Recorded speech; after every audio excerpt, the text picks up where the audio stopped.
चलो अब एमडी के 2025 में एवोल्यूशन पढ़ते हैं। ठीक है।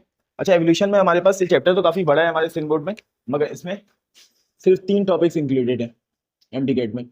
First one is origin of species, जिसमें हम जनरल आइडिया लेंगे कि ये स्पीशी कैसे, या ऑरिजिन ऑफ लाइफ, कि लाइफ कैसे स्टार्ट हुई, लाइफ कैसे ऑरिजिनेट हुई। उसके बाद हम पढ़ेंगे लेमार्किज्म, लेमार्किज्म यानी लेमार्क्स की थ्योरी ऑफ एवोल्यूशन। और उसके बाद हम पढ़ेंगे डार्विनिज्म, यानी डार्विन्स की थ्योरी ऑफ एवोल्यूशन। सही, ये 3 टॉपिक इंक्लूडेड है, फॉरन हो जाएगा। सही। सबसे पहले व्हाट इज एवोल्यूशन? एवोल्यूशन क्या होती है, जल्दी से कोई बता दो।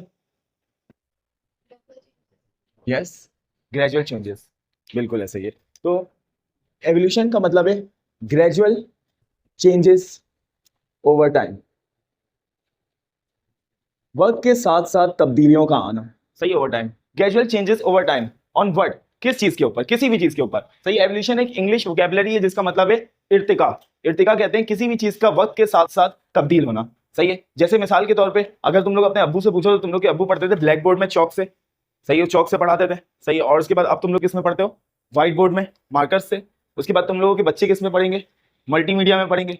सही है। और उसके बाद फिर उनके बच्चे पता नहीं कैसे पढ़ेंगे, रोबोट से पढ़ेंगे। तो ये जो हो रहा है, ये टीचिंग का प्रोसेस क्या हो रहा है, ओवर टाइम इवॉल्व हो रहा है। सही है। इस तरह तुम लोग अभी डेस्क में बैठे हो, अगर तुम लोग अपने अब्बू अम्मी से पूछो तो वो किस पे बैठते थे, या फिर दादी नानी से पूछो तो दादी नानी बैठती थी जमीन पे।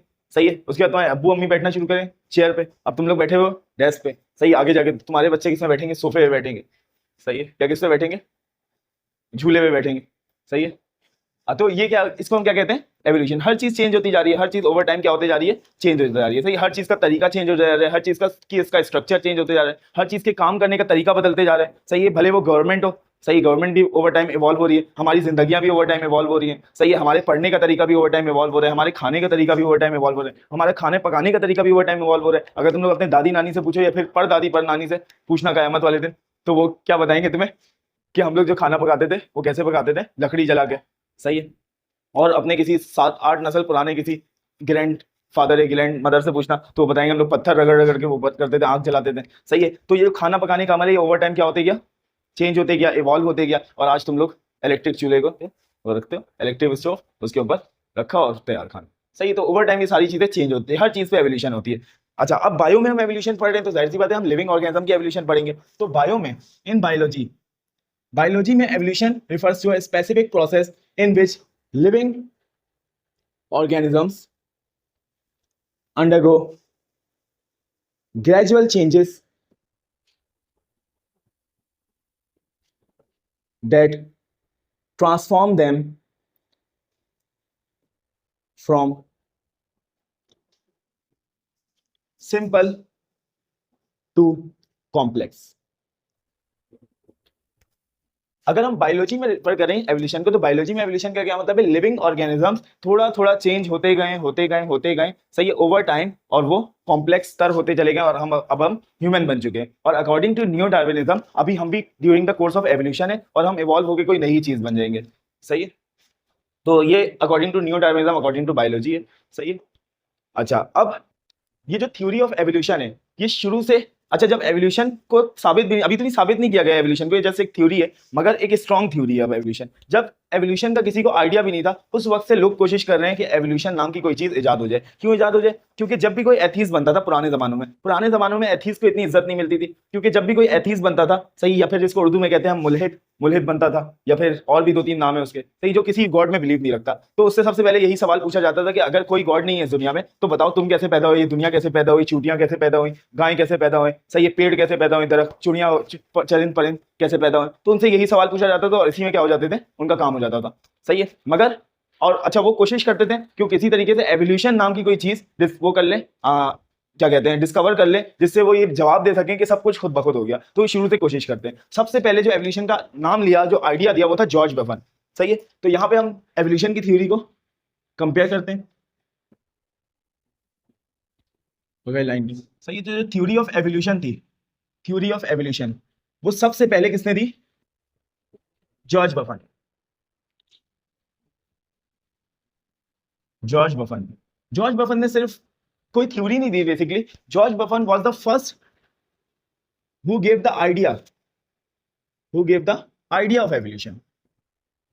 जॉर्ज बफन वो पहला था जिसने एवोल्यूशन का आइडिया दिया था कि एवोल्यूशन हुई होगी, यानी सब कुछ खुद ब खुद बन गया होगा। सही है। अच्छा, उसके बाद बहुत सारे साइंटिस्ट आते गए। सही है। अलग अलग साइंटिस्ट जो कि एथीस्ट थे, जाहिर सी बात है।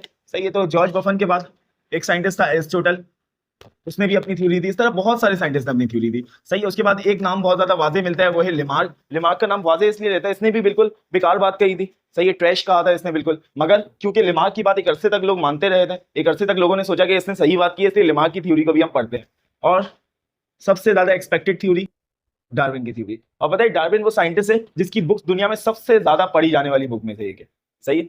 ऑरिजिन ऑफ स्पीशीज सबसे ज्यादा पढ़ी जाने वाली बुक में से एक है, क्योंकि एथीस का हथियार ही डार्विन ने दिया उनको। सही है। डार्विन ने ऐसी बात, ऐसे दलीलों के साथ बात की कि एवोल्यूशन का इनकार करना थोड़ा मुश्किल हो गया। सही, अभी भी नामुमकिन नहीं हुआ, मगर थोड़ा सा मुश्किल हो गया। अच्छा, एरिस्टोटल ने क्या बात की थी? एरिस्टोटल ने बहुत मजे की बात की थी, बताया था मैंने तुम लोगों को पहले भी, कि वो एरिस्टोटल एक बार लैब में काम कर रहा था। सही, काम करते करते उसका लैब कोट पसीने से भीग गया।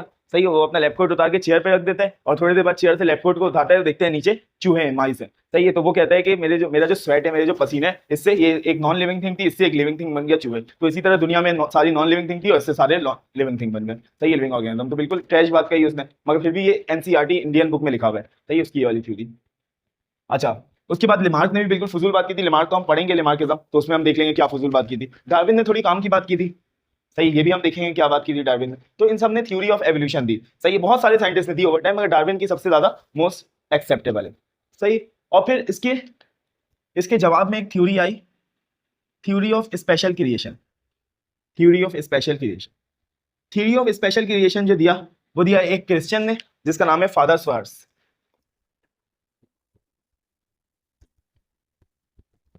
Father Swarts. सही है, इसने दिया थ्योरी ऑफ स्पेशल क्रिएशन। और थ्योरी ऑफ स्पेशल क्रिएशन में इसने क्या कहा कि हर लिविंग ऑर्गेनिज्म को गॉड ने या फिर किसी डिवाइन पावर ने स्पेशली क्रिएट किया। तो यहां पे लिख लेते हैं, every living organism is specially created by some divine power, specially created by some divine power, specially किसी डिवाइन पावर ने ये सब क्रिएट किया है। तो ये हर ऑर्गेनिज्म को क्रिएट किया है। अच्छा, अब एज ए मुस्लिम हम कौन सी थ्योरी पे बिलीव करें? Theory of special creation, theory of evolution? Theory of special creation. अच्छा। अच्छा, थ्योरी ऑफ एवोल्यूशन बहुत ज्यादा स्ट्रॉन्ग एवोल्यूशन है, उस पर इतनी आसानी से कॉम्बैट नहीं किया जाता। हाँ, किया जा सकता है लॉजिकली, अगर हम बहुत ज्यादा मेहनत करें, बहुत रिसर्च करें तो किया जा सकता है, मगर बहुत मुश्किल। देखिए, बहुत स्ट्रॉन्ग स्ट्रॉन्ग दलाइल है। हाँ, एक चीज तो हमारे पास मौजूद है कुरान में कि अल्लाह ताला ने आदम अलैहिस्सलाम को बनाया। सही है। तो हम ये कह सकते हैं कि इंसान की एवोल्यूशन जो कोई मानता है वो गलत है। सही है, इंसान की एवोल्यूशन नहीं हुई है, इंसान को अल्लाह ताला ने स्पेशली क्रिएट किया। सही है। मगर बाकी सारे ऑर्गेनिजम्स की जो एवोल्यूशन है, प्लांट की एवोल्यूशन और बाकी जो एनिमल्स की एवोल्यूशन है, वो एवोल्यूशन पॉसिबल भी है और नहीं भी पॉसिबल। जो एवोल्यूशन की दलील देते हैं, सही है, वो भी पूरी तरीके से इतनी स्ट्रॉन्ग दलील नहीं देते हैं कि उसको मान ले, और जो उसके खिलाफ दलील देते हैं वो भी इतनी स्ट्रॉन्ग दलील नहीं देते हैं कि उसको रिजेक्ट कर दे हम। तो हमें इस बारे में इल्म नहीं है। सही है, हमें इस बारे में इल्म नहीं है। ये सबसे आसान तरीका है, सही, इस चीज से फिलहाल बचने का। बाकी तुम लोग रिसर्च करो, सही, रिसर्च करके अगर कॉम्बैट कर सको तो कर लो। बाकी अभी इस वक्त के लिए सबसे आसान चीज क्या है? देखो, एवोल्यूशन का अगर तुम लोग डायरेक्ट इनकार कर दोगे नहीं एवोल्यूशन नहीं हुई है, तो वो तुम्हें ऐसी ऐसी दलीलें देंगे। अभी एविडेंस ऑफ एवोल्यूशन इसमें टॉपिक में शामिल नहीं, वरना मैं तुम लोगों को बताता। ऐसी ऐसी तुम्हें एविडेंस देंगे कि तुम लोग का दिमाग में खुल जाएगा। सही है। तो इस तरह लोग एथीस्ट हो जाते हैं पाकिस्तान से जब बाहर जाते हैं। तो इसलिए सिंपल सा आंसर क्या है कि इंसान को अल्लाह ताला ने खुद बनाया है, कुरान में अल्लाह ताला ने मेंशन कर दिया। तो हमारा इस बात पे ईमान है कि इंसान को अल्लाह ताला ने स्पेशली क्रिएट किया। इंसान के अलावा जितनी मखलूकें हैं, जितने कीड़े मकोड़े हैं, जितने दरख्त हैं, पेड़ पौधे हैं, इन सब की एवोल्यूशन के बारे में अभी मुझे नॉलेज नहीं है। तो ये जब नॉलेज होगी, इस पे कुरान ने भी कुछ डायरेक्ट नहीं कहा है किसी की भी एवोल्यूशन के बारे में कि हुई है या नहीं हुई है। तो ये सब चीज अल्लाह ने पैदा की, किस तरह से पैदा की, एवोल्यूशन के जरिए पैदा की, डायरेक्टली पैदा की, इसका हमें इल्म नहीं है अभी फिलहाल। सही है। मगर ये बात क्लियर है कि इंसान की एवोल्यूशन नहीं हुई। थ्योरी ऑफ स्पेशल क्रिएशन पे एक और वजह से बिलीव नहीं कर सकते कि इसमें फादर स्वार्ट्ज ने कहा था कि दुनिया 4000 साल पहले बनी है। हालांकि दुनिया तो बहुत पहले बनी है, 4000 साल पहले थोड़ी, दुनिया तो बहुत साल पहले बनी है। तो इसलिए जो सेकंड लास्ट नबी थे उनको भी मरे हुए 2025 साल हुए हैं। सही है, जो सेकंड लास्ट, और 1,24,000 नबी उनके पीछे हैं। तो जाहिर सी दुनिया तो बहुत पुरानी होगी ना। ऐसा तो नहीं है 1,24,000 पैगंबर से 2000 सालों में पैदा हो गए, ऐसा तो नहीं हो सकता ना। तो मतलब दुनिया बहुत पुरानी है। सही। तो ये थ्योरी ऑफ स्पेशल क्रिएशन के कुछ ड्रॉबैक हैं। अच्छा, अगर हम थ्योरी ऑफ एवोल्यूशन को लेकर चले तो इस दुनिया में अगर थ्योरी ऑफ एवोल्यूशन को हमें मानना है तो हमें साथ में ये भी मानना होगा कि हर कुछ खुद ब खुद हो गया, कोई गॉड का किसी इसमें कोई रोल नहीं है। सही है। अच्छा, मगर अगर तुम लोग अगर किसी उसको बोलो जो लॉजिकल बनने की कोशिश करते हैं, दरअसल वो लॉजिकल नहीं बन रहे होते हैं, वो वेस्ट के थ्योरी को अपने ऊपर इंपोज कर लेते हैं और वेस्ट जो लॉजिक दे रहे होते हैं उस लॉजिक को कॉपी करके बोलते हैं मैं भी लॉजिकल हूं। सही है। तो जैसे मिसाल के तौर पे डेस्क, अगर मैं कहूं कि सारी लकड़ी वगैरह खुद ब खुद कट गए, सही है, खुद ब खुद कट के खुद ब खुद आके लग गया, खुद ही नट बोल्ट टाइट हो गया, तो ऐसा मान सकते हो तुम लोग? नहीं मानता। खुद ब खुद कैसे होगी, करेगा तो होगा, सही है। और ये तो बहुत सिंपल सी टेस्ट है। अगर मैं इंसान की बात करूं कितना कॉम्प्लेक्स है ह्यूमन, एक रिएक्शन को उठा लो सिर्फ ग्लाइकोलाइसिस से, एक रिएक्शन को उठा लो क्रैब साइकिल, कितना कॉम्प्लेक्स है और उसमें कितनी ज्यादा रेगुलेशन है कि अगर ग्लूकोज ज्यादा होगा तो ग्लाइकोलाइसिस होने लगेगा, अगर एटीपी ज्यादा, एनर्जी ज्यादा बन जाएगी, ग्लाइकोलाइसिस इनहिबिट हो जाएगा। कितने इसमें कॉम्प्लेक्स, एक रिएक्शन इतना कॉम्प्लेक्स है और इतने सारे सिस्टम्स हैं हमारी बॉडी में, तो इतनी कॉम्प्लेक्स चीज खुद ब खुद बन सकती है? नहीं बन सकती, कोई बनाने वाला इसके पीछे जरूर है, सही है। तो हमें अगर एवोल्यूशन पढ़ना है थोड़ी देर के लिए, हमें ये मानना होगा कि सब कुछ खुद ब खुद हो गया, सही। तो सब कुछ खुद ब खुद हो गया, इसका मतलब कि दुनिया भी खुद ब खुद बन गई, यूनिवर्स भी खुद ब खुद बन गई। तो सबसे पहले 13.8 billion year ago, 13.8 billion years अगो, 13.8 बिलियन साल पहले क्या हुआ? एक चीज हुई जिसको हम कहते हैं बिग बैंग। सुना होगा सबने बिग बैंग के बारे में। एक बहुत बड़ा धमाका हुआ, जिससे क्या हुई, इस बिग बैंग के नतीजे में क्या हुई? क्रिएशन ऑफ यूनिवर्स, हमारी यूनिवर्स की क्रिएशन, सही है। अब हमें पता है हमारी जो यूनिवर्स है वो बहुत बड़ी है, सही है। हमारी यूनिवर्स में मिलियंस ऑफ गैलेक्सीज हैं, सही है। हमारे यूनिवर्स में मिलियंस ऑफ गैलेक्सीज हैं और हर एक गैलेक्सी में मिलियंस ऑफ स्टार हैं। जैसे हम मिल्की वे गैलेक्सी में रहते हैं, सही, ये एक गैलेक्सी है उन मिलियन में, सही। और इस एक गैलेक्सी में मिलियंस ऑफ स्टार्स हैं और उस एक स्टार का नाम सन है और सन को हम देखते हैं यहाँ पे, सही है। और इस सन के अलावा इसी हमारी गैलेक्सी में कितने स्टार हैं? मिलियंस ऑफ स्टार, सही है। मगर वो इतने दूर है हमसे, इतने दूर है कि इंसान कभी एक गैलेक्सी में रहता हुआ भी किसी दूसरे स्टार तक भी नहीं पहुंच सकता। सारे स्टार तक तो पहुंचने की दूर की बात है, दूसरे स्टार तक भी नहीं पहुंच सकता। तो बहुत ज्यादा, बहुत बड़ी है यूनिवर्स, सही है। तो ये बनी कैसे? बिग बैंग, सही है, बहुत बड़ा धमाका हुआ। उसके बाद तकरीबन 4 बिलियन, या फिर हम कह सकते हैं 4.4 बिलियन ईयर्स अगो, 4.4 बिलियन साल पहले क्या हुआ? फॉर्मेशन ऑफ एटमॉस्फेयर, या हम कह सकते हैं formation of earth and atmosphere, formation of earth and atmosphere. दुनिया हमारी जो हम जिसमें रहते हैं ये बनी, सही है। उसके बाद क्या हुआ? उसके बाद तकरीबन 4 बिलियन ईयर्स अगो क्या हुआ? फॉर्मेशन ऑफ सर्टेन गैसेस, कुछ गैसेस बन गई वॉल्केनो से, जो गैसेस निकल रही थी उन्हीं वहीं से आई, वॉल्केनो से बनी है गैसेस, कुछ गैसेस बनी, formation of gases, volcanic gases भी कह सकते हैं हम इनको, जैसे कार्बन डाइऑक्साइड, H2O। H2O को गैस क्यों कह रहे हैं? क्योंकि वेपर फॉर्म में था उस वक्त, क्योंकि अर्थ का टेम्परेचर बहुत हाई था, सही है। H2O एंड ETC, ये कुछ गैसेस बन गए। अच्छा, ये जो 4 बिलियन ईयर्स अगो अर्थ का टेम्परेचर बहुत ज्यादा हाई था और ये रहने के काबिल नहीं था, सही है। ये रहने के काबिल नहीं था, टेम्परेचर इतना हाई था, इतना हाई था कि पानी लिक्विड फॉर्म में नहीं था बल्कि गैशियस फॉर्म में था, सही है। उसके बाद क्या हुआ? 3.5 बिलियन ईयर अगो, 3.5 बिलियन साल पहले क्या हुआ? ए बायोजेनेसिस। ये सारे इवेंट्स याद रखना ओरिजिन ऑफ इस लाइफ में। ए बायोजेनेसिस हुई। ए बायोजेनेसिस का क्या मतलब है? बायोजेनेसिस का क्या मतलब होता है? Formation of living organism from living organism. A biogenesis का मतलब formation of living organism from non living things, सही है। तो हुआ क्या? नॉन लिविंग, सब कुछ नॉन लिविंग था इस अर्थ में। इस अर्थ में नॉन लिविंग थिंग से क्या बन गया? एक आर्ची बैक्टीरिया बन गया। अच्छा, ये एमसीक्यूज में पूछा जाता है ये आर्ची बैक्टीरिया कहां बना? तो क्या बताओगे तुम लोग? डीप इन द ओशियन, गहरे समुद्र में बना। और डीप इन द ओशन में भी जमीन, सॉरी, समुद्र के अंदर भी, ओशन के अंदर भी, जमीन के अंदर एक कुआं था, एक वेंट था, सही है, उसके अंदर बना, जिस वेंट को हम कहते हैं हाइड्रोथर्मल वेंट, हाइड्रोथर्मल वेंट। और ये जो हाइड्रोथर्मल वेंट है इसका टेम्परेचर बहुत हाई था। क्योंकि इसका टेम्परेचर बहुत हाई था इसीलिए हम इसको हाइड्रोथर्मल वेंट भी कहते हैं। और टेम्परेचर बहुत ज्यादा हाई होने की वजह से वो जो नॉन लिविंग थिंग थी वो क्या हो गई? रिएक्ट करके आपस में एक लिविंग ऑर्गेनिज्म में कन्वर्ट हो गई, which is the simplest living organism known as archaebacteria, सही है। उसके बाद इस आर्ची बैक्टीरिया से about 3 billion years ago, 3 billion साल पहले क्या हुआ? 3 बिलियन साल पहले फर्स्ट बैक्टीरिया बना, फर्स्ट बैक्टीरिया बना। उसके बाद अच्छा, अब ये जो बैक्टीरिया बने थे ये याद रखना 3 बिलियन साल पहले ये एनएरोबिक बैक्टीरिया थे, ये एनएरोबिक बैक्टीरिया थे, सही। यानी ये एरोबिक रिस्पायरेशन नहीं करते थे, ये एनएरोबिक रिस्पायरेशन करते थे, सही है। उसके बाद क्यों एनएरोबिक रिस्पायरेशन करते थे? क्योंकि एटमॉस्फेयर में ऑक्सीजन नहीं था।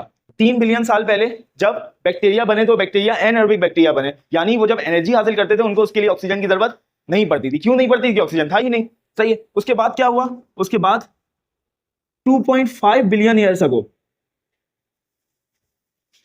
2.5 बिलियन साल पहले क्या हुआ? फोटोसिंथेटिक बैक्टीरिया बन गए, फोटोसिंथेटिक बैक्टीरिया। फोटोसिंथेटिक बैक्टीरिया क्या करते थे? फोटोसिंथेसिस करते थे। फोटोसिंथेसिस के नतीजे में क्या लिबरेट करते थे? ये ऑक्सीजन। देखो वाटर तो था वाटर मौजूद था, वाटर को इस्तेमाल किया इन्होंने, ऑक्सीजन लिबरेट कर दी। ऑक्सीजन जब इन्होंने लिबरेट की तो इन्वायरमेंट कैसा होने लगा, ऑक्सीजनेटेड होने लगा, यानी इन्वायरमेंट में ऑक्सीजन आने लगा। उसके बाद about 2 billion years ago, 2 billion साल पहले क्या हुआ, 2 बिलियन साल पहले हुआ ये कि एरोबिक बैक्टीरिया ने जन्म ले लिया। एरोबिक, सही, क्यों? क्योंकि ऑक्सीजन, फोटोसिंथेटिक बैक्टीरिया ने एनवायरमेंट, एटमॉस्फेयर को ऑक्सीजनेट कर दिया। सही है, तो एरोबिक बैक्टीरिया भी आ गए, यानी जो क्या करते हैं, एरोबिक एक्सप्रेशन के जरिए एनर्जी हासिल करते हैं, क्योंकि ऑक्सीजन मौजूद है। उसके बाद 1.5 बिलियन से को बहुत 1.5 बिलियन से को बहुत ही इंपॉर्टेंट काम होता है, इसको लाजमी याद रखना है तुम लोगों को। 1.5 बिलियन से को इसमें स्टार बना देता हूं। 1.5 बिलियन साल पहले क्या हुआ, 1.5 बिलियन साल पहले प्रोकैरियोट की एवोल्यूशन हुई, और उसके एवोल्यूशन से क्या बन गया, एक यूकैरियोट। ये एमसीक्यूज में पूछा है, सबसे ज्यादा चांस है एमसीक्यूज में आने का इन सब में, वो यही वाला पॉइंट है कि सबसे पहला यूकैरियोट कितने बिलियन साल पहले बना, 1.5 बिलियन से अगो। सही है, 1.5 बिलियन साल पहले हुआ क्या, देखो हमारे पास अब बहुत सारे बैक्टीरियाज बन चुके थे, यानी एनारोबिक बैक्टीरिया भी था, फोटोसिंथेटिक बैक्टीरिया भी था, और एरोबिक बैक्टीरिया भी था। हुआ क्या, एक एरोबिक बैक्टीरिया ने, सॉरी एक एनारोबिक बैक्टीरिया, एक एनारोबिक बैक्टीरिया था, जिसको हम एक और नाम देते हैं, इसको हम अमीबॉइड बैक्टीरिया कहते हैं, अमीबॉइड बैक्टीरिया। इस अमीबॉइड बैक्टीरिया ने क्या किया, इंगल्फ कर लिया किसको, एक फोटोसिंथेटिक बैक्टीरिया को। और ये फोटोसिंथेटिक बैक्टीरिया उनकी बॉडी में सिम्बायोटिकली रहने लगा। सही है, सिम्बायोटिकली रहने लगा। ये एनारोबिक बैक्टीरिया ने फोटोसिंथेटिक बैक्टीरिया को इंगल्फ तो कर लिया, डाइजेस्ट नहीं किया। ये एक एनारोबिक बैक्टीरिया था, इसने फोटोसिंथेटिक बैक्टीरिया को इंगल्फ कर लिया, और ये फोटोसिंथेटिक बैक्टीरिया सिम्बायोटिकली रहने लगा, symbiotically start living inside the bacteria, start living inside the amoeboid bacteria। देखो ये एक अमीबॉइड बैक्टीरिया था, ये वाला, this one is an amoeboid bacteria. इसने इंगल्फ कर लिया फोटोसिंथेटिक बैक्टीरिया को, और जो फोटोसिंथेटिक बैक्टीरिया सिम्बायोटिकली रहने लगा किसके अंदर, इस एनारोबिक बैक्टीरिया के अंदर, और एनारोबिक बैक्टीरिया के अंदर सिम्बायोटिकली रहने लगा, और इसको आज हम कहते हैं क्लोरोप्लास्ट। क्या कहते हैं, क्लोरोप्लास्ट। तो सिम्बायोटिकली रहने लगा, और आज हम इसको किस नाम से जानते हैं, क्लोरोप्लास्ट के नाम से। क्लोरोप्लास्ट पहले कभी एक फोटोसिंथेटिक बैक्टीरिया हुआ करता था, जिसको एक एनारोबिक बैक्टीरिया ने इंगल्फ कर लिया था। इसी तरह से ये जो एनारोबिक बैक्टीरिया है, इसने इंगल्फ कर लिया एक एरोबिक बैक्टीरिया को। अब एरोबिक बैक्टीरिया क्या करता है, एरोबिक रेस्पिरेशन करता है, तो इसी तरीके से इसने एक एरोबिक बैक्टीरिया को भी इंगल्फ कर लिया। एरोबिक बैक्टीरिया को जब इसने इंगल्फ किया, तो ये एरोबिक बैक्टीरिया इसके बॉडी के अंदर क्या करता था, एरोबिक रेस्पिरेशन। आज हम इसको किस नाम से जानते हैं, माइटोकॉन्ड्रिया। तो ये भी सेम उसी तरीके से सिम्बायोटिकली रहने लगा, और आज हम इसको जानते हैं माइटोकॉन्ड्रिया। अब न्यूक्लियस किस तरह बना, न्यूक्लियस किस तरह बना, जेनेटिक मटेरियल किस तरह बना, ये इसका जवाब हम दे सकते हैं। अच्छा, ये जो थ्योरी है, this theory is known as endosymbiotic theory, endosymbiotic theory. Endosymbiotic theory का क्या मतलब है, एंडोसिम्बायोटिक थ्योरी का मतलब है कि दो बैक्टीरिया, यानी फोटोसिंथेटिक बैक्टीरिया और एरोबिक बैक्टीरिया को एंडोसाइटोसिस के जरिए इंगल्फ किया, और वो सिम्बायोटिकली रहने लगे। सिम्बायोटिक एसोसिएशन का मतलब है, पता है ना, कि तुम मुझे कोई फायदा दो, मैं तुम्हें कोई फायदा दूंगा। यानी ये जो बैक्टीरिया इसको प्रोटेक्शन मिली और बदले में ये इसको रेस्पिरेशन करके दे रहा है, ये जो बैक्टीरिया इसको प्रोटेक्शन मिली और बदले में इसको फोटोसिंथेसिस करके दे रहा है। ठीक है, तो ये एंडोसिम्बायोटिक थ्योरी है। एक और थ्योरी है membrane invagination theory, membrane invagination theory.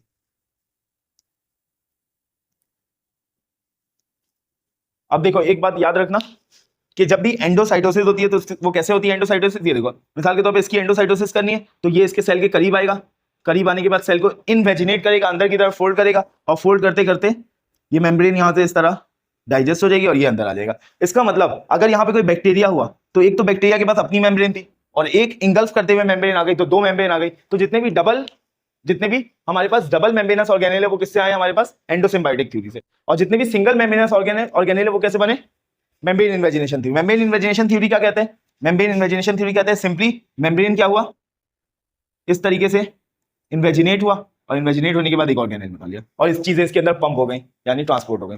सही है, बहुत अजीब सी कोई थ्योरी है, सही, मगर बर्दाश्त करनी होगी। अच्छा, अब ये जो क्लोरोप्लास्ट और माइटोकॉन्ड्रिया की जो सिंथेसिस है बाय एंडोसिम्बायोटिक थ्योरीज के पीछे बहुत स्ट्रॉन्ग एविडेंस है। स्ट्रॉन्ग एविडेंस क्या है कि देखो क्लोरोप्लास्ट के अंदर जेनेटिक मटेरियल है, वो भी कौन सा, बैक्टीरियल, प्रोकैरियोटिक, याद है राउंड जेनेटिक मटेरियल होता है, सर्कुलर। माइटोकॉन्ड्रिया के अंदर भी और क्लोरोप्लास्ट के अंदर भी, और राइबोसोम्स भी होते हैं इनके अंदर, कौन से 70s, यानी प्रोकैरियोटिक राइबोसोम। सही है, तो ये भी बहुत स्ट्रॉन्ग। बैक्टीरिया कैसे डिवाइड करते हैं? फिजन के जरिए। अब ये माइटोकॉन्ड्रिया और ये क्लोरोप्लास्ट भी independent of the cell fission के जरिए डिवाइड कर लेते हैं। तो बहुत स्ट्रॉन्ग एविडेंसेस हैं उनके। हमने पढ़ लिया ओरिजिन ऑफ लाइफ। अब सेकंड टॉपिक पढ़ते हैं। Second topic is Lamarckism.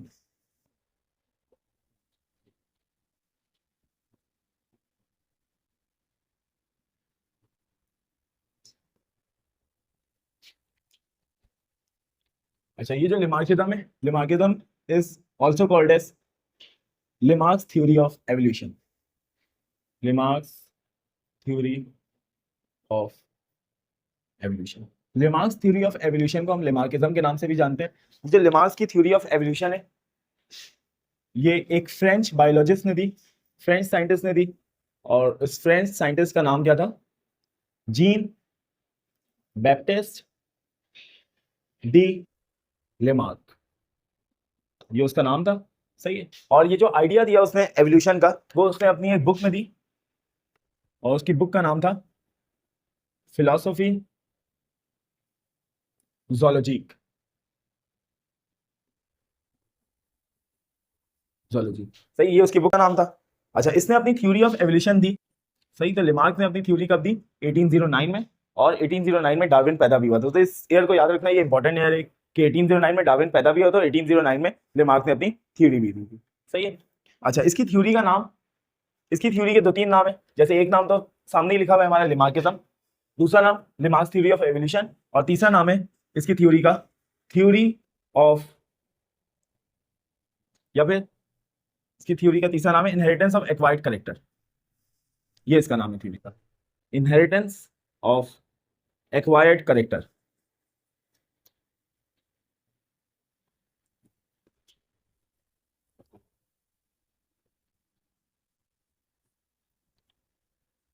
सही, इनहेरिटेंस ऑफ एक्वायर्ड कैरेक्टर्स की थ्योरी का नाम है। इसकी थ्योरी के 2 पोस्टुलेट्स हैं। इसकी थ्योरी के 2 पोस्टुलेट हैं। पहला पोस्टुलेट है इसकी थ्योरी का use and disuse of an organ,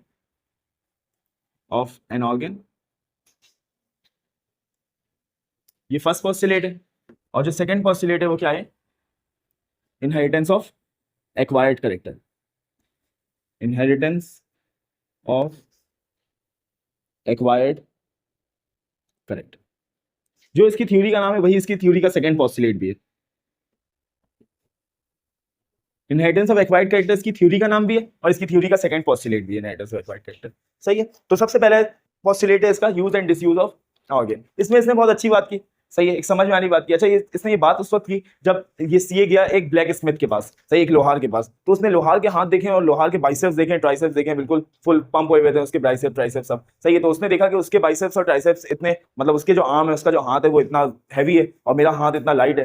ये सारी जिंदगी वो उसका इस्तेमाल किया, पेन का, कलम का इस्तेमाल किया। तो उसके हाथ बहुत लाइट है, और उसके ये जो ब्लैक स्मिथ है, ब्लैक स्मिथ के हाथ बहुत ज्यादा स्ट्रॉन्ग है। तो उसने यहाँ से एक कंक्लूजन निकाल ली कि अगर हमारे ऊपर कोई भी स्ट्रेस आता है, या फिर कोई भी हमारे पास हम कह सकते हैं कोई भी हमारे पास इन्वायरमेंटल अनस्टेबिलिटी आती है,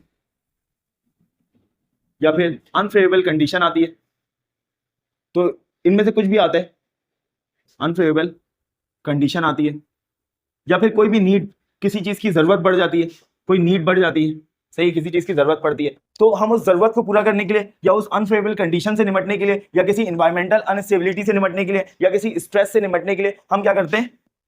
हम यूज सर्टेन ऑर्गन्स फ्रीक्वेंटली। कुछ ऑर्गन्स का इस्तेमाल बढ़ा देते हैं, कुछ ऑर्गन्स को बहुत ज्यादा यूज करना शुरू कर देते हैं, and this use some other organs, और कुछ ऑर्गन्स का इस्तेमाल करना छोड़ देते हैं। सही, कुछ ऑर्गन्स का इस्तेमाल करना छोड़ देते हैं। तो जिस ऑर्गन का हम फ्रीक्वेंटली इस्तेमाल करते हैं वो ऑर्गन ग्रो करता है और स्ट्रांग हो जाता है, एंड बिकम स्ट्रांग। और जिस ऑर्गन का हम डिस यूज करते हैं, यानी उसको इस्तेमाल करना छोड़ देते हैं, वो ऑर्गन क्या हो जाता है?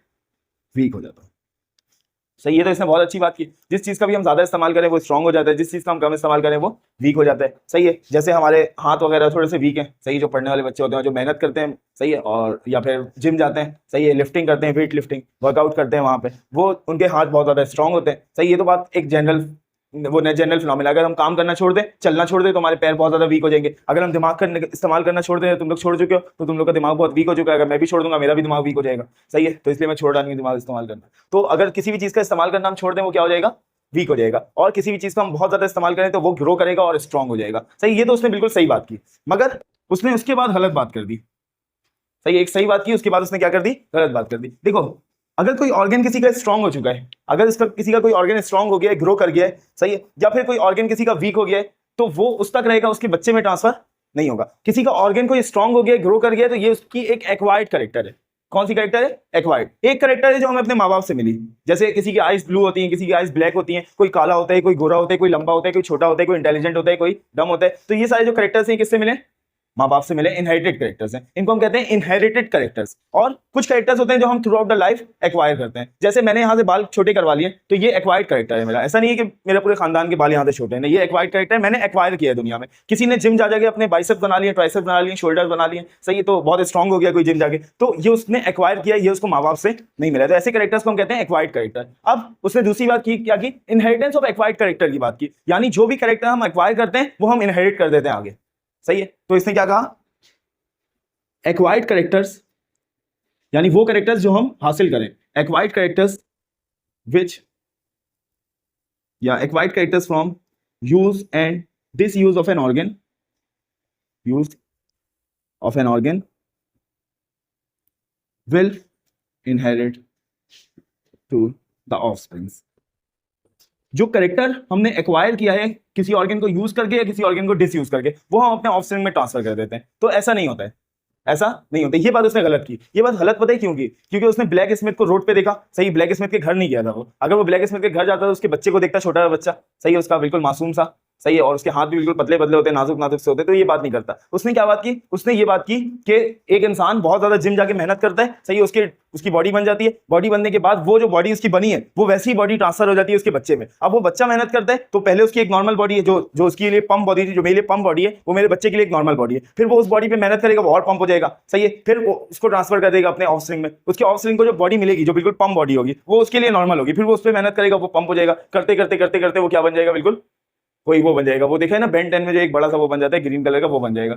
सही है, क्या नाम था उसका? अच्छा, एक कार्टून भी था, हुक। सही है, हुक देखे ना, ग्रीन कलर का जो एक मॉन्स्टर है, वो बन जाएगा, याजूज माजूज बन जाएगा। सही है, तो यही इसके मुताबिक यही होता है ना कि एक्वायर करता रहेगा, करता रहेगा, करता रहेगा, और ट्रांसफर होता रहेगा। सही, तो ऐसा होता नहीं है। तो ये उसने बात कर दी क्या? गलत। सही है, जिसकी वजह से उसको बहुत ज्यादा नुकसान का सामना। अच्छा, उसने एग्जाम्पल भी दी। उसने एग्जाम्पल क्या दी? उसने एग्जाम्पल दी, दो एग्जाम्पल दी उसने बेसिकली। उसने सबसे पहले तो कहा कि पुराने जमाने में जो जिराफ होते थे वो घोड़े की तरह होते थे, हॉर्स लाइक एंसेस्टर्स होते थे जिराफ के। मगर फिर क्या हुआ? फिर किसी वजह से जमीन के सारे पौधे खत्म हो गए, किसी सुनामी की वजह से, किसी सैलाब की वजह से, और पता नहीं कैसा तेजाब का सैलाब था कि दोबारा कभी उगे भी नहीं। सही है, मिलियंस ऑफ ईयर तक उगे भी नहीं दोबारा। सही है, तो किसी सैलाब की वजह से, किसी भी वजह से, उसने वजह नहीं बताई, किसी भी वजह से सारे जमीन के पौधे खत्म हो गए। तो जो horse like ancestor of giraffe थे, घोड़ी की तरह जो एंसेस्टर थे जिराफ के, उनको क्या करना पड़ा? अपनी गर्दन को स्ट्रेच करके ऊपर के पत्ते खाने पड़े था। क्या वो इतना खतरनाक सैलाब था कि मिलियंस ऑफ ईयर तक, लाखों करोड़ों सालों तक दोबारा वहां कोई दरख्त नहीं होगा, छोटा दरख्त, घास वगैरह। सही है, मगर बड़े दरख्त बच गए। सही है, तो बड़े दरख्त बच गए। आप सुनो, बड़े दरख्त बच गए तो क्या करना पड़ा? हॉर्स लाइक एंसेस्टर और जिराफ को, घोड़े की तरह जो उसके एंसेस्टर थे, उनको क्या करना पड़ा? उनको दरख्तों से पत्ते खाने पड़े, जिसके लिए उनको अपनी नेक और सामने के जो फोर लिम्स है उसको स्ट्रेच करना पड़ा। सही है, तो उनको वो स्ट्रेच करते रहते, जिसकी वजह से उनकी नेक बहुत स्ट्रांग हो जाती है और थोड़ी सी ग्रो भी कर जाती थी, साथ में फोर लिम्ब भी। सही है, और फिर वो जो स्ट्रेच नेक है और जो स्ट्रेच फोर लिम्ब है, उसको ट्रांसफर कर देते थे अपने ऑफस्प्रिंग में। फिर उसके ऑफस्प्रिंग के लिए वो जो स्ट्रेच नेक है, मिसाल के तौर पर ये थी उसकी नेक। सही है, ये नेक थोड़ी सी बढ़ गई, मामूली सी, पता भी नहीं चला, मगर ये नेक अपने बच्चे में ट्रांसफर कर दिया ऑफस्प्रिंग में। सही है, अपने बच्चे में ट्रांसफर कर दिया। अब ये उसके बच्चे के लिए नॉर्मल नेक है, अब ये उसको स्ट्रेच करेगा, ये थोड़ी सी और बड़ी हो जाएगी इस तरीके से। सही है, उसके बाद ये जो नेक इसके पास आई, अपने औलाद में ट्रांसफर कर देगा, तो ये थोड़ी सी और बड़ी हो जाएगी। सही है, फिर ये अपने औलाद में ट्रांसफर कर देगा, ये थोड़ी सी और बड़ी हो जाएगी। अब इसके मुकाबले में तो इतना बड़ा चेंज नहीं, मगर इसके मुकाबले में बड़ा चेंज है। फिर ये अपने औलाद में ट्रांसफर कर देगा, थोड़ी सी और बड़ी हो जाएगी। अब इसके मुकाबले में इतना बड़ा चेंज नहीं है, मगर इसके मुकाबले में बहुत बड़ा। ये ऐसे ही चलता रहेगा, चलता रहेगा, और इस तरह नेक बड़ी होती जाएगी, गर्दन बड़ी होती जाएगी, और इस तरीके से। अब इसके मुकाबले में अगर देखिए तो गर्दन बहुत बड़ी है, मगर इसके मुकाबले में इतनी बड़ी नहीं। सही है, ऐसे ही चलता रहेगा, चलता रहेगा। मतलब किसी ने गर्दन लंबी की, वो गर्दन लंबी गर्दन अपने औलाद में वो ट्रांसफर कर दिया। सही है, उसके बाद ऐसे ही चलता रहा, चलता रहा, चलता रहा, चलता रहा, और आज करोड़ों सालों के बाद क्या हुआ? अब जो जिराफ हमें देखने को मिलते हैं, उनकी सामने वाली पैर फोर लिम्स ही बहुत लंबे होते हैं, और गर्दन बहुत लंबी होती है। सही। इसी तरह उसने एक और एग्जांपल दी, स्नेक की एग्जांपल। एक तो उसने दी जिराफ की एग्जांपल, दूसरी उसने दी स्नेक की एग्जांपल। उसने कहा स्नेक के जो पुराने एंसेस्टर होते थे वो कैसे होते थे, उनके लेग्स होते थे, उनके पाँव होते थे। सही है। मगर जब उनको कोई मारने के लिए दौड़ाता था वो अपने पाँव का इस्तेमाल नहीं करते थे, वो किसका इस्तेमाल करते थे, अपने बॉडी का। जिस तरह आज सांप रेंगते हुए जाते हैं उस तरह सांप पहले भी ग्लाइड करते हुए जाते हैं जमीन में। सही है। और अपने पैर का इस्तेमाल वो छोड़ दिए थे, तो उनके पैर छोटे हो गए। सही है। उसके बाद वो छोटे पैर ऑफस्प्रिंग में ट्रांसफर हो गए। सही है। और फिर उनके ऑफस्प्रिंग में जब वो छोटे पाँव ट्रांसफर हुए, जैसे ये उनके पैर थे। सही है। अब ये इन्होंने इस्तेमाल नहीं किया तो ये पैर क्या हो गए, थोड़े से छोटे हो गए। ऐसे ही होते होते होते होते होते होते होते होते होते होते एक वक्त आया ये गायब। सही है। पैर गायब हो गया। सही है उनका। तो इस तरह इंसेक्ट के एंसेस्टर डिसयूज, एक यूज की एग्जांपल दी उसने और एक किसकी एग्जांपल दी, डिसयूज की एग्जांपल दी। सही है। तो यूज करते करते बढ़ गए और डिसयूज करते करते खत्म हो गए। सही है। अब इसके बहुत सारे ड्रॉबैक्स हैं।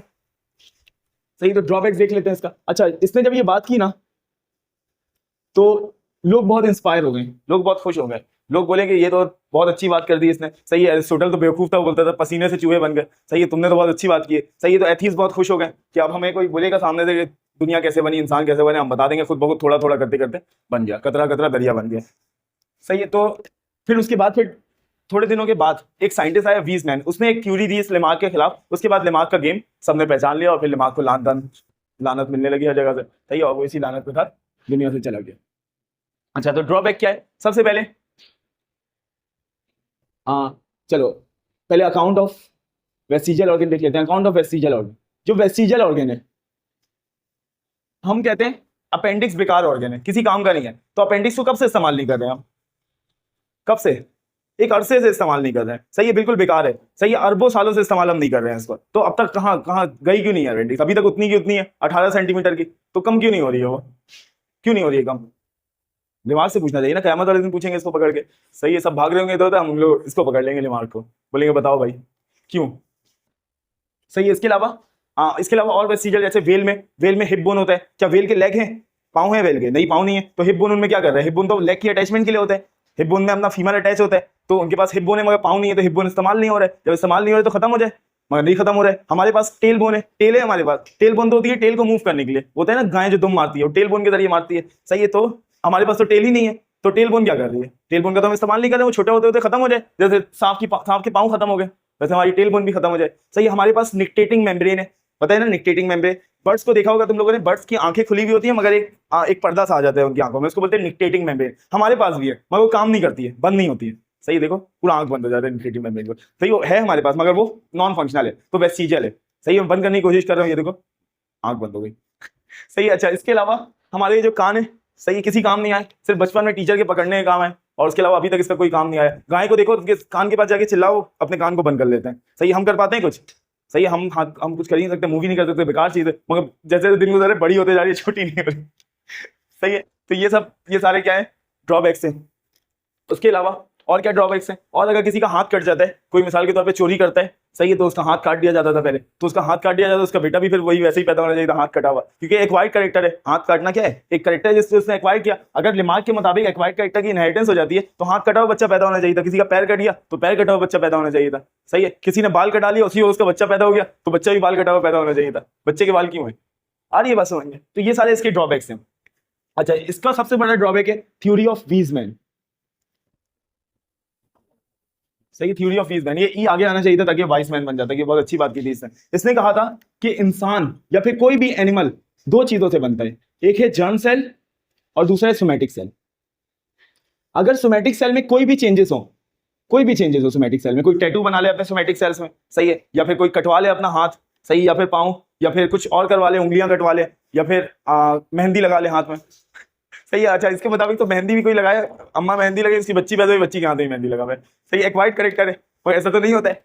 सही है। तो सोमैटिक सेल में जो चेंजेस होती हैं वो इनहेरिट नहीं होती, मगर जर्म सेल्स में जो चेंजेस होती हैं वो इनहेरिट होती है। अब लास्ट टॉपिक है हमारे एमडी के 2025 सिलेबस का, और वो है डार्विनिज्म।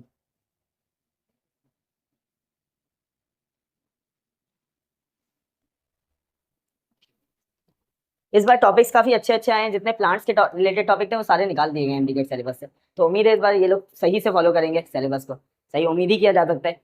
फिर भी अगर तुम लोगों के पास टाइम हो तो कुछ इंपॉर्टेंट टॉपिक्स और देखना चाहो तो देख लेना, वरना टॉपिक भी अगर बाहर से भी आते हैं क्वेश्चन तो 20 से ज़्यादा क्वेश्चन नहीं आएंगे, तो 180 क्वेश्चन तो फिर भी तुम्हारे सिलेबस से आएंगे, मगर उम्मीद है कि इस बार पूरे क्वेश्चन आ जाए सिलेबस से। सही ना? हाँ, क्या बोल रहे हो? अच्छा, इस बार तो 180, हाँ, तो इस बार 180 आने के चांस तब 180 आ जाए, आउट ऑफ सिलेबस नहीं आएगा। चलो डार्विनिज्म पढ़ते हैं। Darwinism is a theory of evolution which was given by Darwin, इसीलिए इसको हम डार्विन थ्योरी ऑफ एवोल्यूशन भी कहते हैं, डार्विन थ्योरी ऑफ एवोल्यूशन। और इसका एक और नाम है, क्या नाम है इसका एक और? Theory of natural selection. Yes, theory of natural selection, theory of natural selection. सही। अच्छा, डार्विन जो है ना, डार्विन हमारी बुक का सबसे इंपॉर्टेंट साइंटिस्ट है। सही है, डार्विन और मेंडल, ये दो साइंटिस्ट सबसे इंपॉर्टेंट है। तो डार्विन और मेंडल दो ऐसे साइंटिस्ट जिनको एज हासिल है कि इनके जिंदगी के मुताबिक भी क्वेश्चन आ सकता है, इनके पैदा होने के मुताबिक वैसे तो नहीं आएगा मगर आ भी सकता है, क्योंकि पहले आया हुआ है। अगर पास पेपर उठाओ तो पास पेपर डार्विन की एयर ऑफ बर्थ पूछी गई है और मेंडल की पूछी गई है। तो डार्विन और मेंडल दो अच्छे साइंटिस्ट, दो बड़े साइंटिस्ट हैं, मशहूर साइंटिस्ट हैं। सही है, मेंडल भी बहुत ज्यादा मशहूर है और डार्विन भी बहुत ज्यादा मशहूर है। सही है। तो डार्विन पैदा हुआ 1809 में और 1878 में मर गया। ऐसे ही कब मरा? अभी इतनी मुश्किल से याद किया था। देखो 18, अच्छा 1882, मुंह खोल के बोलो, 1882 में मर गया। सही है। अच्छा, 1809 में डार्विन पैदा हुआ और 1809 में एक और साइंटिस्ट जो था उसने अपनी थ्योरी ऑफ एवोल्यूशन दी थी। सही है। वो फ्लॉप थ्योरी ऑफ एवोल्यूशन थी, लेमार्क की, जो एक अरसे तक लोग उसको अच्छा समझते रहे। सही है। अच्छा, उसके बाद इसने क्या कंप्लीट किया? उसके बाद ही completed degree of medicine, medicine की डिग्री कंप्लीट की, एक डॉक्टर बना, ये एमबीबीएस किया इसने। सही है, एमबीबीएस कर तो लिया इसने घर वालों के प्रेशर में आके, और आगे इसके फादर भी फिजिशियन थे और काफी फेमस फिजिशियन थे इंग्लैंड के, और ये भी उसके फादर चाहते थे कि मेरा बच्चा भी बड़े होकर क्या बने, डॉक्टर बने, जैसे तुम लोग अभी डॉक्टर बनना चाह रहे हो। तो वैसे ही डार्विन भी चाहता था, डार्विन नहीं चाहता, डार्विन के अब्बा चाहते थे कि डॉक्टर बने। उसने एमबीबीएस कर लिया मगर इसको मजा नहीं आ रहा था। सही है, वो बोल रहा था मजा नहीं आ रहा है। तो फिर उसने क्या किया? एमबीबीएस करने के बाद एमबीबीएस करने के बाद उसने ही गेट एनरोल्ड, उसने एक और यूनिवर्सिटी में एनरोल हो गया वो। सही है, for the education of nature, nature को स्टडी करने के लिए। सही है, कब एनरोल हुआ? 1828 में। सही है, 1828 में ये एक अलग यूनिवर्सिटी में एडमिट हो गया। सही है, उसके बाद इसको 1831 में एक ट्रिप में जाने का, या फिर हम कह सकते हैं एक वोएज में जाने का इसको मौका मिला। सही है, ट्रिप पे जाने का, ताकि वो नेचर को एक्सप्लोर कर सके। सही है, इसकी जो ट्रिप थी वो एक शिप में तय हुई थी जिसका नाम है HMS बीगल। सही, ये वो जहाज थी जो टाइटैनिक की तरह डूबी नहीं, अगर डूब जाती तो डार्विन इतना बड़ा साइंटिस्ट नहीं होता। सही है, तो HMS बीगल एक शिप थी जिसमें डार्विन 5 साल तक घूमता रहा, भटकता रहा, और भटक भटक के रिजल्ट क्या निकला? Theory of natural selection.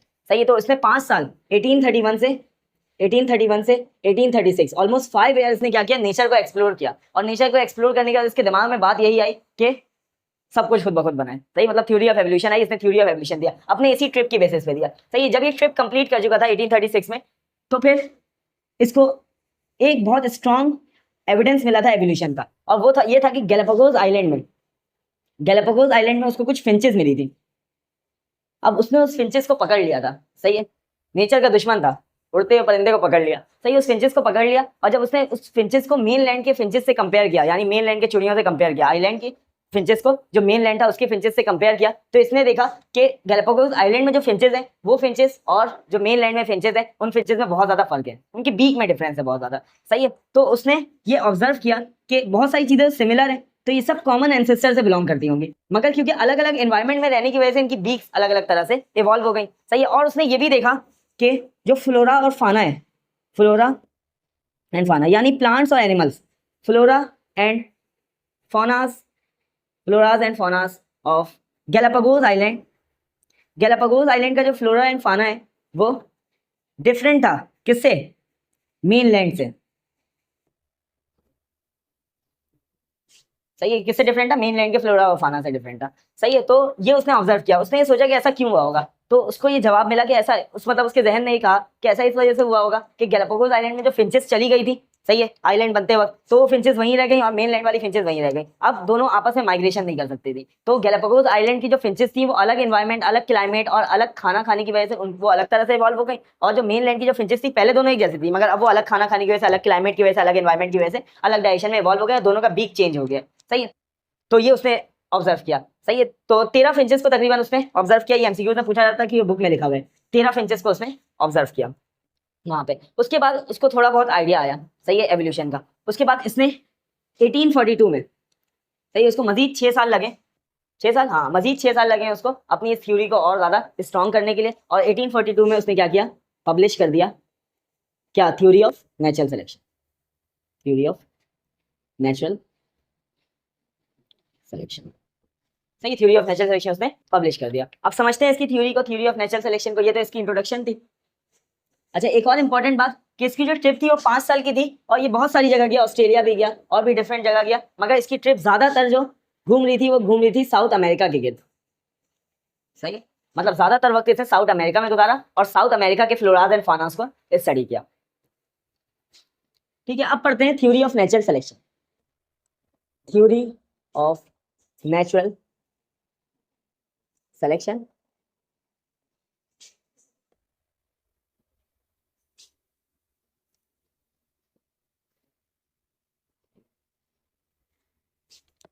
सही। तो बिल्कुल लेमार्स की तरह, लेमार्स थ्योरी ऑफ एवोल्यूशन की तरह जो थ्योरी ऑफ नेचुरल सिलेक्शन है, इसके भी 2 पोस्टुलेट्स हैं। इसका जो फर्स्ट पोस्टुलेट है उसका नाम है descent with modification. First postulate जो है इसका नाम है डिसेंट विथ मॉडिफिकेशंस, और जो सेकंड पोस्टुलेट है इसका, उसका नाम है नेचुरल सिलेक्शन। तो ये 2 पोस्टुलेट्स इसने दिए। अच्छा, बिल्कुल लेमार्क की तरह, जो लेमार्क की थ्योरी का नाम था, क्या नाम था लेमार्क की थ्योरी का, इनहेरिटेंस ऑफ एक्वायर्ड कैरेक्टर, तो वही उसका सेकंड पोस्टुलेट भी था। इसी तरह डार्विन की थ्योरी का नाम है नेचुरल सिलेक्शन और सेम नेचुरल सिलेक्शन इसका सेकंड पोस्टुलेट भी है, सही। अच्छा, डिसेंट विद मॉडिफिकेशन जो फर्स्ट पोस्टुलेट था उसने ये बताया कि जो ऑफ स्प्रिंग्स होते हैं, offsprings are not entirely similar to their parents।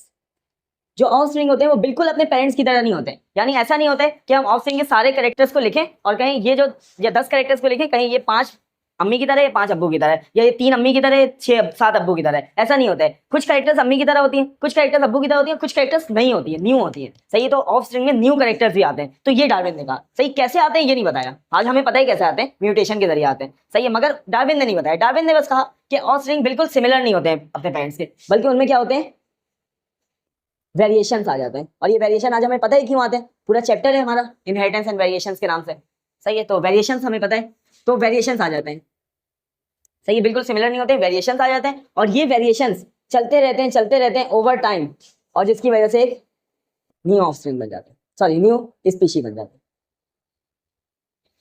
सही है। अब ये वेरिएशन उसने जो बताया, उसने लेमार्क से वो डरा हुआ था कि उसको पता था लेमार्क ने क्या बात की थी। लेमार्क ने बात की थी एक्वायर्ड कैरेक्टर इनहेरिट हो जाता है, इस तरह ऑफस्प्रिंग पेरेंट्स से डिफरेंट हो जाते हैं, सही है। मगर इसने क्या बात की, इसने बात की कि पेरेंट्स से डिफरेंट हो जाते हैं, बस ये बात की। कैसे डिफरेंट होते हैं ये बात नहीं की, और ये बात भी समझ में आने वाली बात है कि वेरिएशन होती है। आज हमें पता है कि वेरिएशन होती है, सही है। ऑफस्प्रिंग में पेरेंट्स के मुकाबले में वेरिएशन होती है, इसको तो हमने चैप्टर में पढ़ा है, सही। म्यूटेशन की वजह से वेरिएशंस होती हैं। तो ये वेरिएशंस को उसने इस्तेमाल किया और कहा कि वेरिएशन आती है, कहाँ से आते हैं ये मत पूछो। ये अगर वो बताता तो फिर इसकी थ्योरी भी क्या हो जाती, फेल हो जाती। हम कहते हैं कि इस तरह से वेरिएशन आती नहीं आज के दौर में, सही। तो इसने ये बताया ही नहीं किस तरह से वेरिएशन आती है। इसने बस बोला कि वेरिएशन आ जाती है और वेरिएशन जमा होती जाती है, होती जाती है, होती जाती है, और एक नया स्पीशी बन जाता है। जैसे मिसाल के तौर पर, मिसाल देता हूँ, मिसाल के तौर पर हजरत आदम अलैहिस्सलाम की जितनी भी औलादें थी वो सब हजरत आदम अलैहिस्सलाम की तरह दिखती होंगी, ऐसे ही है ना।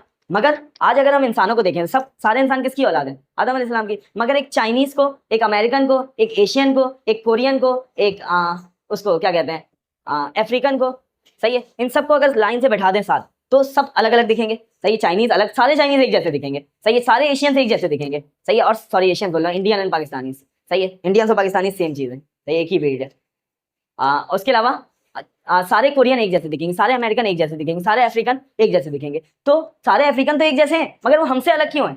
वो भी आदम अलैहिस्सलाम की औलाद है, हम भी आदम अलैहिस्सलाम की औलाद है, हम सब सेम उससे बने, ह्यूमन से बने। तो वो अलग क्यों है हमसे? क्योंकि उनका क्लाइमेट और एनवायरनमेंट अलग है, वो अलग डायरेक्शन पे इवॉल्व हो रहे हैं और हम अलग डायरेक्शन में इवॉल्व हो रहे हैं। पहले जब वो सेपरेट हुए थे इंसान, कुछ अफ्रीका चले गए थे, कुछ अमेरिका चले गए थे, कुछ एशिया आ गए थे, तो सब एक जैसे दिखते थे। मगर आहिस्ते आहिस्ते वो क्या होने शुरू हो गए, इवॉल्व। ये एशिया के लोग अलग डायरेक्शन में इवॉल्व होने लगे, चाइना के लोग अलग डायरेक्शन में इवॉल्व होना शुरू हो गए, अफ्रीका के लोग अलग डायरेक्शन में इवॉल्व होना शुरू हो गए, अमेरिका के लोग अलग डायरेक्शन में इवॉल्व होना शुरू हो गए। इस तरह आहिस्ते आहिस्ते एक दूसरे डिफरेंट होते गए, होते गए, होते गए, और वक्त के साथ साथ बहुत ज्यादा डिफरेंट हो गए, और 1 करोड़ साल बाद और बहुत ज्यादा डिफरेंट हो जाएंगे, सही। तो ये डिफरेंस बढ़ता जाएगा, बढ़ता जाएगा, ऐसी ही वेरिएशंस एक्यूमुलेट होती जाएंगी, अलग अलग वेरिएशन सब में एक्यूमुलेट होती जाएंगी और एक नई स्पीशी बन जाएगी। ये कहा डार्विन ने। समझ में आने वाली बात कही, बिल्कुल समझ में आ रही है, सही है। अच्छा, उसने कहा ये होता तो है, अब ये कैसे होता है? नेचुरल सिलेक्शन के जरिए होता है। नेचुरल सिलेक्शन कैसे होती है? नेचुरल सिलेक्शन हमें पता ही नहीं है क्या होती है नेचुरल सिलेक्शन। तो नेचुरल सिलेक्शन कुछ स्टेप्स में होती है, सही है। तो उसने कुछ स्टेप्स में हमें समझाया नेचुरल सिलेक्शन। जैसे उसने बताया कि जो एनिमल्स हैं इनमें ओवर प्रोडक्शन बहुत ज्यादा है, सही है, ओवर प्रोडक्शन बहुत ज्यादा है। मैं बताता हूँ मिसाल के तौर पे, एक फिश है जो एक दिन में मिलियंस ऑफ एग ले करती है।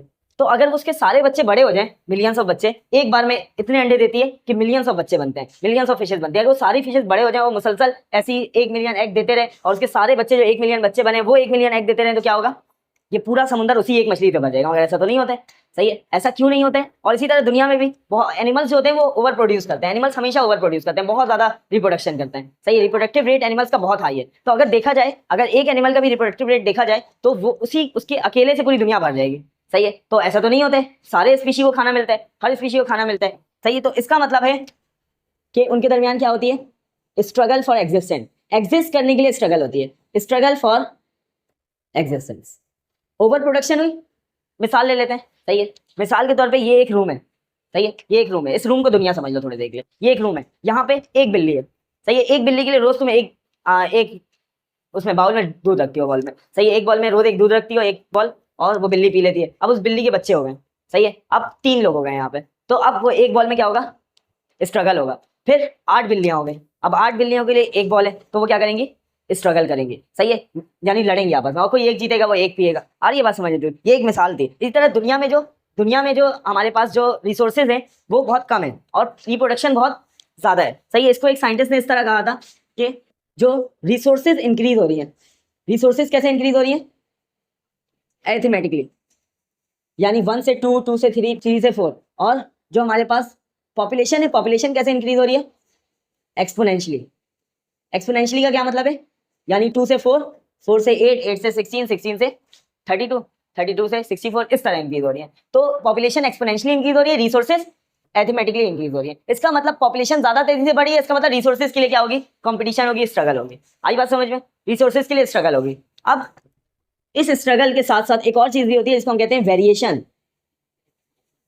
इस रूम में जो 3 बिल्लियां बनी, 8 बिल्लियां बनी, 12 बिल्लियां बनी, 12 बिल्लियां हो गई, एक बाउल है मिल्क का, तो वो सारी बिल्लियां सेम नहीं है, बल्कि उन सब में कुछ ना कुछ वेरिएशन है, और सब में अलग अलग तरह की वेरिएशन है। कुछ बिल्ली ऐसी है जो बहुत ज्यादा स्ट्रांग है, उसके पास कुछ ऐसी जीन्स है जिससे वो बहुत स्ट्रांग है, तो वो बिल्ली दूध लेने में कामयाब हो जाएगी। और वो बिल्ली अगर दूध पिएगी तो वो बिल्ली अच्छा सर्वाइव करेगी और बीमारियों से अच्छा लड़ेगी, सही, और रिप्रोड्यूस भी करेगी। और दूसरी बिल्लियां जो दूध नहीं पी रही हैं वो कमजोर हो जाएंगी और बीमारियों से सही से सर्वाइव नहीं कर पाएंगी। तो आहिस्ते आहिस्ते करके वो बच्चे तो पैदा करेंगे, मगर उनके बच्चे भी कमजोर होंगे क्योंकि उनके पास डिफेक्टेड जीन है, जिसकी वजह से वो उनके कमजोर बच्चे पैदा हो रहे हैं। तो आहिस्ते आहिस्ते करके दुनिया से क्या हो जाएंगी?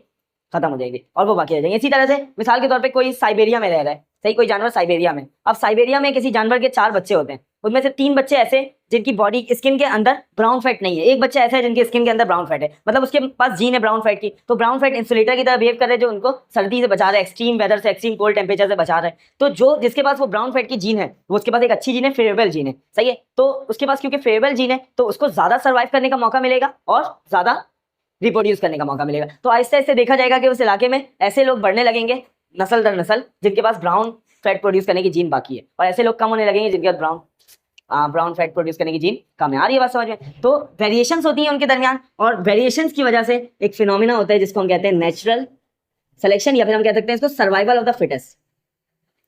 Survival of the fittest, survival of the fittest में क्या होता है? उस नेचर के हिसाब से देखो, हैं 12 लोग हैं और खाना थोड़ा सा लिमिटेड है, तो कौन 12 लोग खाएंगे? जो खाना खाने के लिए सबसे ज्यादा अच्छे होंगे, सबसे ज्यादा एडेप्टेबल होंगे, सही है। खाना खाने के लिए जो जो प्रॉपर्टीज चाहिए सबसे ज्यादा जिनमें होगी वो खाना खा पाएंगे, सही है। इसी तरीके से बारिश अगर हो जाती है तो शेल्टर भी थोड़ा सा है, सही है, तो वो जानवर आराम से शेल्टर ले लेंगे जो ताकतवर हो, सही है, और जिनके पास अच्छे जीन हो। सर्दी में वो जानवर, सर्दी जिस इलाके में सर्दी होगी उस इलाके में वो जानवर ज्यादा सर्वाइव करेंगे जिनके पास उस सर्दी से निपटने की जीन्स है, और वो जानवर कम सर्वाइव करेंगे जिनका सर्दी से निपटने की जीन्स नहीं है। इसलिए नेचर सबको इक्वल मौका नहीं देता है सर्वाइवल का, रिप्रोडक्शन का, बल्कि सिर्फ फिटेस्ट सर्वाइव करता है। तो nature selects the fittest to survive and reproduce. Nature सबसे फिटेस्ट को सर्वाइव करता है, वो मौका देता है, सही है, सेलेक्ट कर लेता है और मौका देता है, उसको ज्यादा मौका देता है सर्वाइव करने का भी और रिप्रोड्यूस करने का भी। तो आहिस्ते आहिस्ते उसकी पॉपुलेशन बढ़ने लगती है। मिसाल देता हूं, देखो मिसाल के तौर पे